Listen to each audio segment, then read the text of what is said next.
రాత్రి 2 గంటలకొచ్చే ఆ బస్ గురించి ఈరోజుకి ఆ గ్రామంలో ఎవరూ బిగ్గరగా మాట్లాడరు. ఎందుకంటే దాని గురించి మాట్లాడిన వాళ్ళలో చాలామంది తర్వాత కనిపించలేదు. మీరిప్పుడు వినబోయేది ఒక కథ కాదు, ఒక రిపోర్టర్ కెమెరాలో రికార్డ్ చేసిన చివరి ఫుటేజ్. ఆ ఫుటేజ్ చివరి 17 సెకండ్స్ చూసిన తర్వాత ఛానల్ మొత్తం మూసేశారు. ఇది ఆ రాత్రి జరిగిన అసలు సంఘటన. అందరికీ హాయ్. ఈరోజు నేను చెప్పబోయే స్టోరీ మల్లేపల్లి అనే గ్రామంలో జరిగిన ఒక నిజమైన ఇన్సిడెంట్. ఈ స్టోరీ పేరు దెయ్యాల బండి.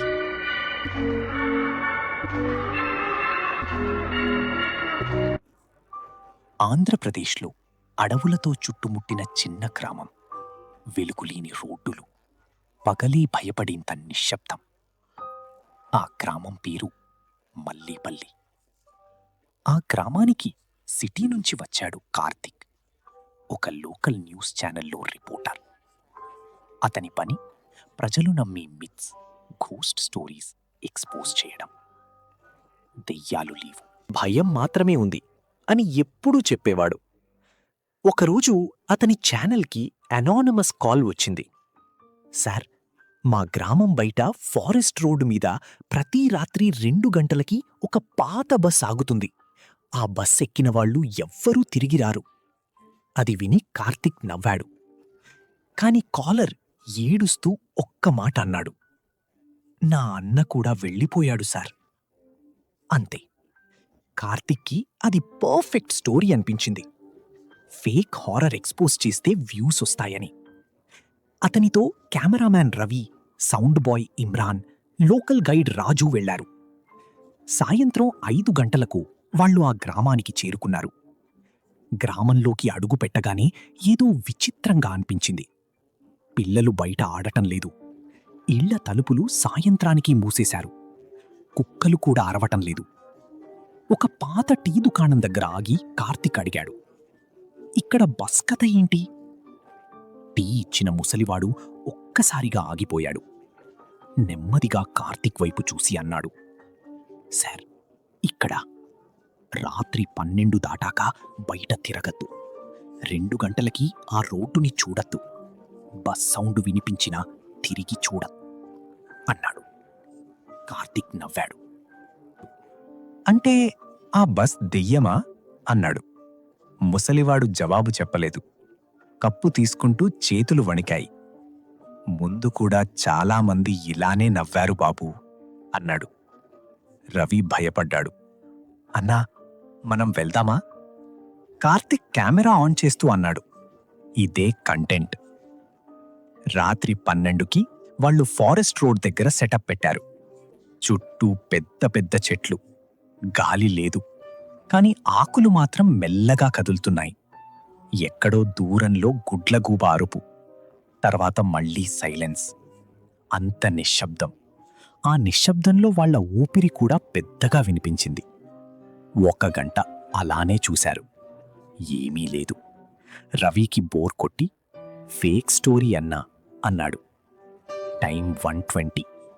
సడన్గా ఏదో కుళ్ళిపోయిన వాసన మొదలయింది. చచ్చిపోయిన జంతువు వాసనలా. ఇమ్రాన్ నోస్ కవర్ చేసుకున్నాడు. ఏంటి వాసన? రాజు గట్టిగా అన్నాడు. టైం 1:35. కెమెరా బ్యాటరీ ఒక్కసారిగా 80 నుంచి 19కి పడిపోయింది. ఇమ్రాన్ ఫోన్ నెట్వర్క్ పోయింది. రవి ఫ్లాష్ లైట్ ఆన్ చేశాడు. ఆ లైట్లో రోడ్ మీద ఫుట్ ప్రింట్స్ కనిపించాయి. కానీ అవి ముందుకు కాదు, వాళ్ల వైపు వస్తున్నాయి. రోడ్ చూస్తే ఎవ్వరూ లేరు. కాళ్ల ముద్రలు మాత్రం ఒక్కొక్కటిగా దగ్గర పడుతున్నాయి. రవి వెనక్కి జారిపోయాడు. అన్నా, ఎవరో ఉన్నారు. కార్తిక్ దగ్గరికి వెళ్లి షూట్ చేశాడు. అప్పుడు ఫుట్ ప్రింట్స్ ఆగిపోయాయి. వాళ్ల ముందు చూస్తే అక్కడ ఎవ్వరూ లేరు. టైం 1:47. దూరంగా ఒక చిన్న గంట శబ్దం. పాత బస్ హార్న్లా. తర్వాత ఇంజన్ సౌండ్. పాత డీజల్ బస్ స్టార్ట్ అయినట్టుగా. అడవిలోంచి పొగలేచింది. రోడ్డుపై దట్టమైన పొగమంచు పాకింది. రవి చేతులు వణికాయి. టైం 2:00. బస్ వచ్చే టైం అయింది.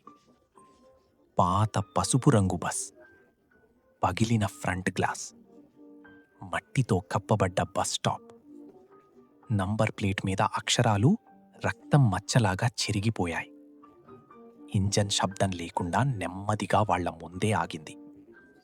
డోర్స్ ఆటోమేటిక్గా తెరుచుకున్నాయి. లోపల చిమ్మ చీకటి.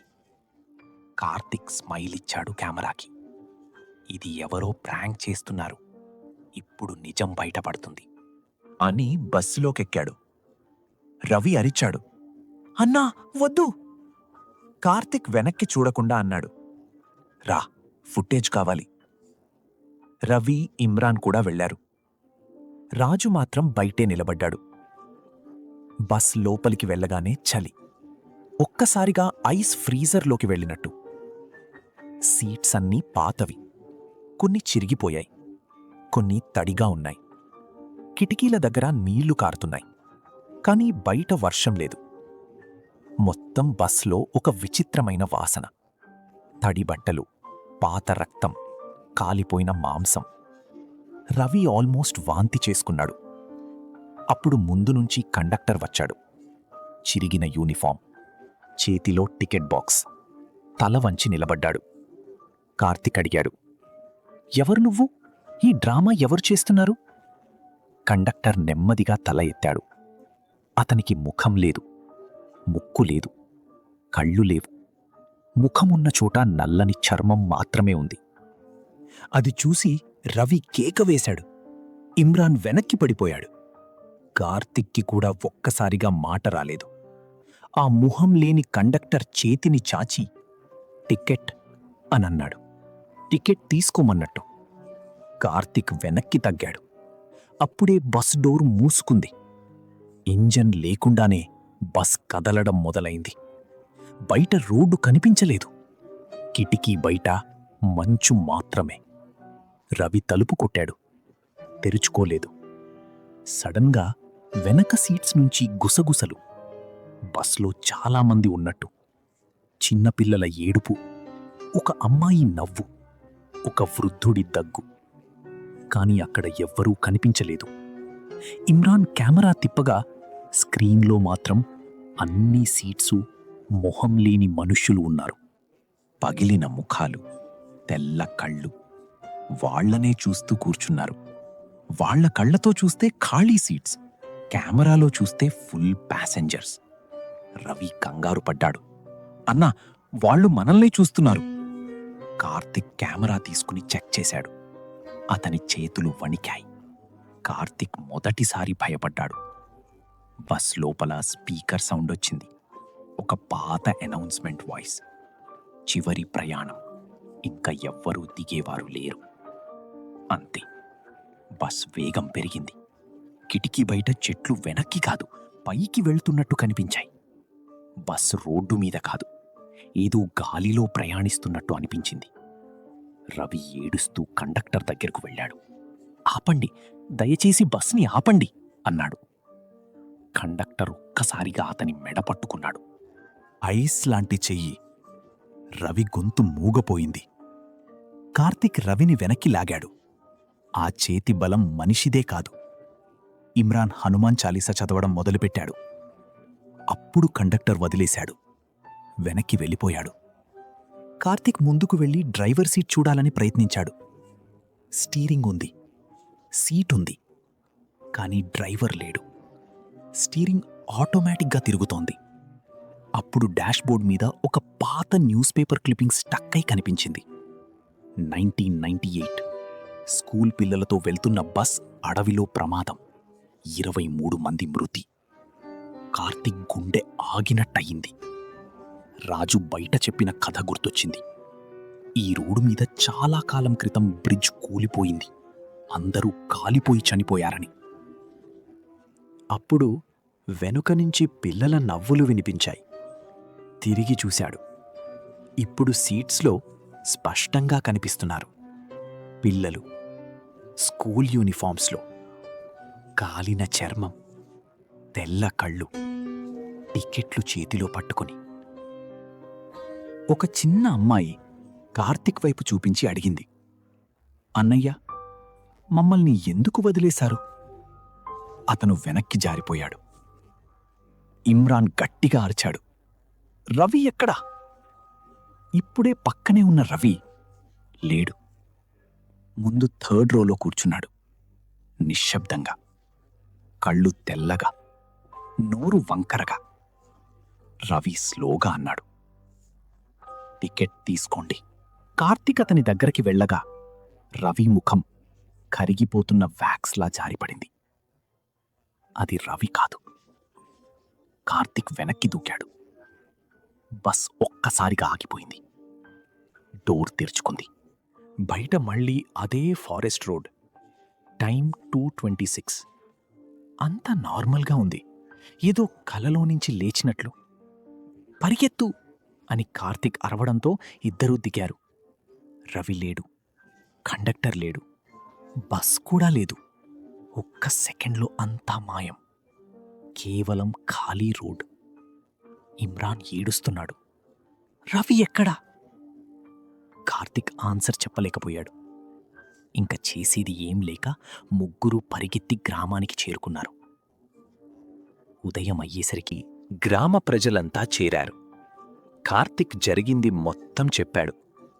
ఎవరూ ఆశ్చర్యపోలేదు. ఆ ముసలివాడు నెమ్మదిగా అన్నాడు, ఎక్కిన వాళ్లలో ఒక్కరిని మాత్రమే కొన్నిసార్లు తిరిగి వదులుతుంది. ఎందుకు అని కార్తీక్ అడిగాడు. మిగతా వాళ్లను మళ్లీ పిలవడానికి అన్నాడు. కార్తీక్ బాడీ అంతా చల్లబడింది. రవి కోసం వెతికారు, ఎక్కడా దొరకలేదు. 3 రోజుల తర్వాత కార్తీక్ సిటీకి తిరిగి వెళ్ళాడు. ఫూటేజ్ ఎడిట్ చేసి ఛానల్కిచ్చాడు. అందరూ షాక్ అయ్యారు. ఎందుకంటే కెమెరాలో బస్ క్లియర్గా ఉంది, ప్యాసింజర్స్ క్లియర్గా ఉన్నారు, కండక్టర్ కూడా. కానీ ఒక్క విషయం చూసి అందరూ గడ్డ కట్టిపోయారు. కండక్టర్కి ముఖం లేదు, కానీ అతని షర్ట్ పాకెట్లో ఐడి కార్డుంది. అందులో ఫోటో కార్తీక్ది. అదే రోజు రాత్రి కార్తీక్ అపార్ట్మెంట్లో ఒంటరిగా కూర్చున్నాడు. వీడియో చూస్తూ చేతులు వణుకుతున్నాయి. సడన్గా ఫోన్ రింగ్ అయింది. Unknown number. లిఫ్ట్ చేశాడు. అవతల నుంచి పాత స్పీకర్ వాయిస్, చివరి ప్రయాణం, మీ స్టాప్ వచ్చింది. అప్పుడే బయట రోడ్డుపై హార్న్ వినిపించింది. పాత diesel bus horn. Karthik curtain తీసి చూశాడు. అపార్ట్మెంట్ గేట్ ముందు అదే పాత బస్. డోర్స్ నెమ్మదిగా తెరుచుకున్నాయి. అందులో ఫస్ట్ సీట్లో రవి కూర్చున్నాడు. తెల్ల కళ్ళతో నవ్వుతున్నాడు. కెమెరా ఫుటేజ్ అక్కడితో ముగిసింది. కార్తీక్ తర్వాత ఎప్పుడూ కనిపించలేదు. కానీ ఆ ఛానల్లో ఒక ఫైనల్ ఆడియో మాత్రం ఉంది, చాలా మందమైన స్వరంతో. నేను నిజాన్ని ఎక్స్పోజ్ చేయడానికి వెళ్ళాను, కానీ ఇప్పుడు నెక్స్ట్ ప్యాసెంజర్స్ కోసం ఎదురు చూస్తున్నాను. ఇప్పటికీ మల్లేపల్లి గ్రామం దగ్గర రాత్రి 2 గంటలకు ఎవ్వరూ ఆ రోడ్డుపై నడవరు.